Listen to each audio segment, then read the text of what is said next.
আমরা আজকে মাননীয় প্রধান উপদেষ্টার আমন্ত্রণে জাতীয় ঐকমত্য কমিশনের দ্বিতীয় পর্বের সংস্কার বিষয়ক আলোচনায় অংশগ্রহণ করেছিলাম। মাননীয় প্রধান উপদেষ্টা নিজেই এই জাতীয় ঐকমত্য কমিশনের সভাপতি। বিভিন্ন রাজনৈতিক দলের প্রতিনিধিদের বক্তব্য আমরা শুনেছি, তিনি শুনেছেন।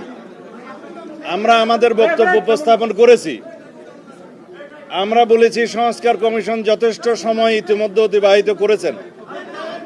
আমরা বিস্তারিতভাবে আগেও সংস্কার কমিশনের আলাপ আলোচনায় আন্তরিকতার সাথে অংশগ্রহণ করেছি এবং সংস্কার কমিশনের রিপোর্ট প্রণয়নের আগেও আমরা সংস্কার কমিশনগুলোতে আমাদের দলের পক্ষ থেকে আমরা আমাদের মতামত দিয়েছিলাম এবং সেই মতামতের ভিত্তিতে অন্যান্য দলের মতামতের ভিত্তিতে সংস্কার কমিশনগুলো রিপোর্ট প্রণয়ন করেছিল, আপনারা জানেন।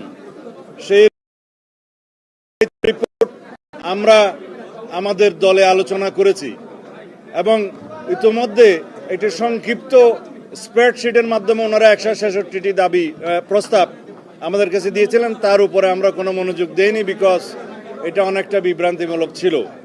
আমরা সংস্কার কমিশনের রিপোর্টগুলোর উপরে, বিস্তারিত রিপোর্টের উপরে আমরা মতামত প্রদান করেছি, দফাওয়ারি মতামত প্রদান